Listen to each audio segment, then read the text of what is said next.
Savar model থানার ঠিক কয়েক কদম দূরে একটি পরিত্যক্ত পৌর কমিউনিটি সেন্টার, আর সেই ভবনেই গত ৭ মাস ধরে ঘাপটি মেরেছিল ছদ্মবেশী এক ভয়ঙ্কর খুনি। পুলিশের একদম নাকের ডগায় থেকে সে একে একে ৬টি মানুষকে হত্যা করেছে মাত্র ৭ মাসে। এখানে এর আগেও অনেকবার লাশ পাওয়া গেছে, ৩-৪ বার লাশ পাওয়া গেছে।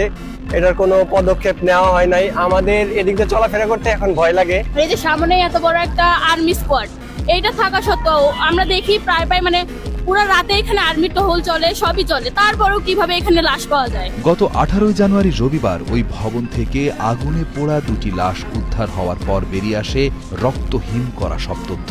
স্থানীয়দের ভাষ্য, খুনি একজন ছদ্মবেশী ভবঘুরে।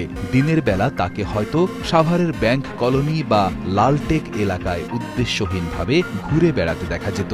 কখনো বিড়বিড় করে কথা বলতো নিজের সাথে। এখানে সিসি ক্যামেরা লাগানো আছে, তো সিসি ক্যামেরা লাগানো সত্ত্বেও এখানে কিভাবে এত বড় একটা ঘটনা ঘটে যায়। আবার সামনে আর্মি ক্যাম্পের এখানে অলওয়েজ আর্মিরা টহল দিতেছে, পাশে আবার প্রেস ক্লাব আছে।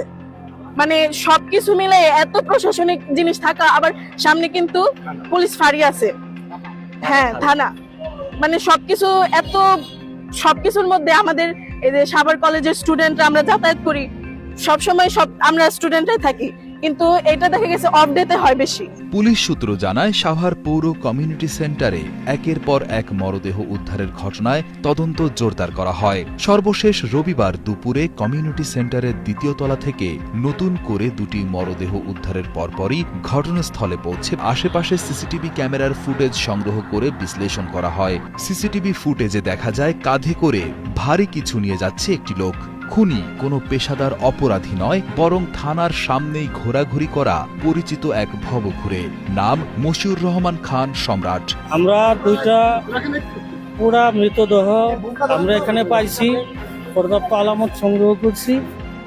এখন আমরা আলামত সংগ্রহ করে থানা অফিসারকে বুঝাই দিয়েছি।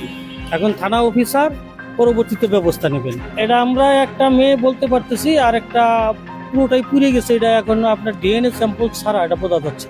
18 জানুয়ারি রবিবার বিকেল 3:30টার দিকে মশিউর রহমান খান সম্রাট ওরফে সাইকো সম্রাট নামের ওই ব্যক্তিকে আটক করা হয়। সাভার মডেল থানার অফিসার ইনচার্জ আরমান আলী জানান, ঘটনাটি অত্যন্ত স্পর্শকাতর। সিসিটিভি ফুটেজ ও অন্যান্য পারিপার্শ্বিক তথ্যের ভিত্তিতে সন্দেহভাজনকে শনাক্ত করে আটক করা হয়েছে। প্রাথমিক জিজ্ঞাসাবাদে সে কিছু গুরুত্বপূর্ণ তথ্য দিয়েছে, তবে বিষয়টি এখনও তদন্তাধীন। আইনি প্রক্রিয়ার মাধ্যমে সবকিছু যাচাই করে পরবর্তী ব্যবস্থা নেওয়া হবে। আমরা ঘটনাটি খতিয়ে দেখতেছি, বিস্তারিত